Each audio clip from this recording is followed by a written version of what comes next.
A continuación, escucharemos al doctor Jaime Alberto Flores Sandoval, director de CADEM Consultores. Bienvenido.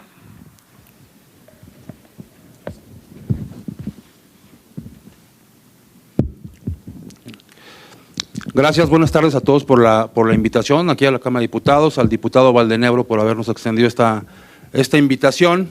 Y bueno, vamos a platicar un poco de subcontratación y vamos a coincidir con muchos conceptos, aunque en algunos no tanto. Por principio de cuentas, y me tocó estar aquí junto al doctor Armando Piedra, con el cual coincido en algunos conceptos. A él lo conozco de 2017, saben ustedes qué tiene que ver eso, pero bueno, él es parte del comité de normas de la norma mexicana que pretendía regular la subcontratación, que precisamente en ese año se detuvo. A mí me tocó participar también en ese comité y coincidimos en muchas ideas y vamos a platicar de algunas de ellas. Por principio de cuentas, y eso se dijo también en el Parlamento la semana pasada en la Cámara de Senadores, se ha hablado de outsourcing bueno, de malo, se equipara al colesterol, incluso por ahí hubo alguna referencia a los chetos buenos y los malos también, ¿no? Haciendo un símil. Se habló de que hay outsourcing que debe subsistir y otro que debe desaparecer.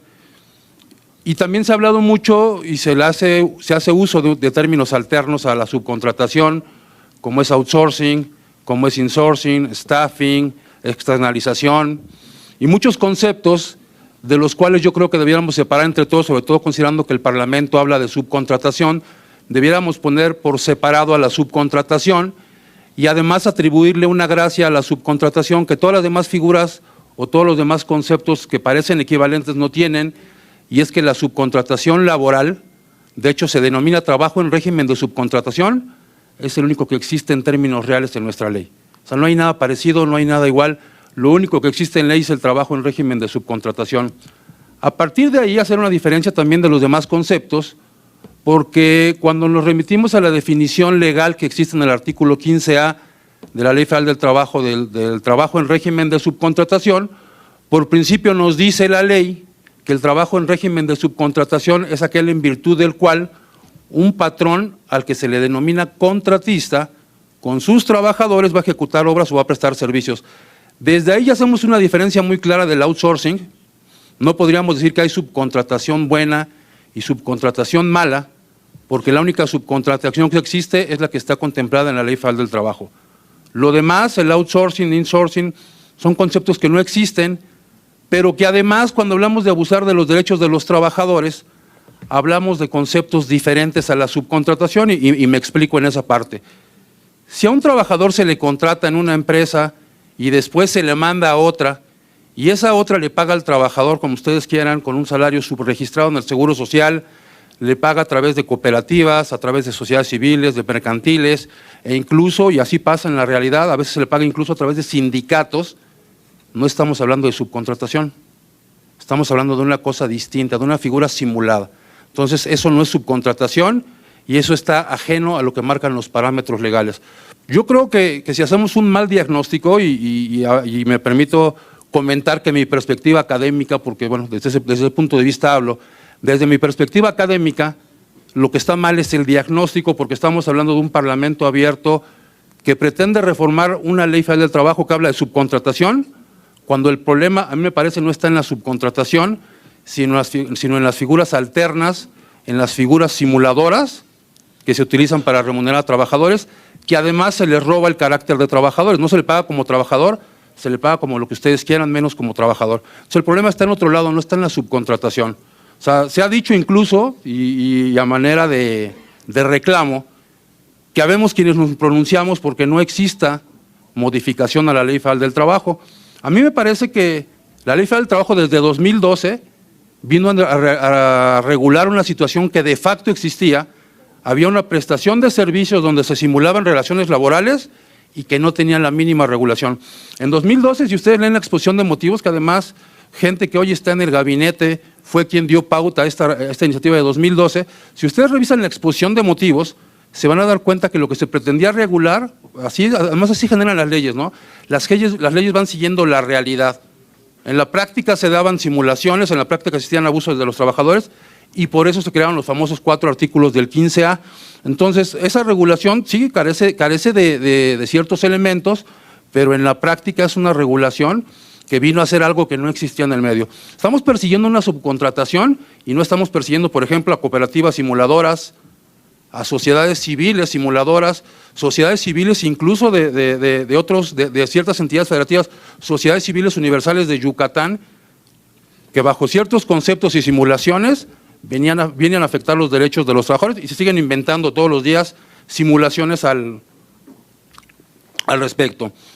Entonces, ¿qué es lo que tendría que pasar? Bueno, yo coincido aquí plenamente con el doctor Piedra y con mucha gente que ya lo ha comentado con la iniciativa que anda circulando de la Secretaría del Trabajo, que tiene que existir un registro nacional de empresas de subcontratación, y eso es evidente. Hay gente que dice, es que a mí no me gusta el registro porque entonces va a haber subcontratistas o va a haber contratistas de pedigrí y otros que no tienen un registro. Bueno, pues los que quieran hacer las cosas bien tienen que estar necesariamente registrados, inscritos en este registro nacional, censarse absolutamente, tenerlos conocidos y que entonces sí, cada persona, cada patrón o cada empresa que recurra a servicios de subcontratación, sepa que cuando está jugando con una empresa que no está inscrita en este registro, muy seguramente es ajena a los parámetros de ley. Eso tendría que ser un primer paso que tendríamos que dar, generar este registro nacional, que a mí me parece ideal.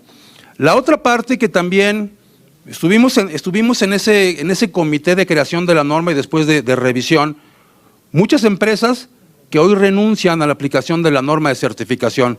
Dicen que crear una norma de certificación está por debajo de los parámetros legales y precisamente en eso se estaba trabajando en ese comité. Hubo mucha gente que dijo, en principio y desde muchos años antes, que querían un registro nacional y que querían una certificación de las empresas que estuvieran en el medio, y después, y de una forma sorprendente, salieron del proceso y dijeron, ya no nos gusta el registro, ya no nos gusta que se certifiquen.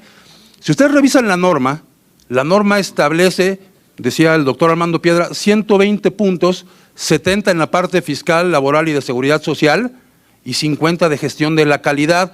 Hoy muchas de las empresas que pudieran ni siquiera ser simuladoras carecen de esquemas esquemas de calidad, de esquemas de normalización, esquemas que vayan orientados a que las empresas de subcontratación realmente le presten un servicio de calidad a los trabajadores, y la norma nos va a dar en conjunto un parámetro de cumplimiento de las empresas que se dedican a la subcontratación.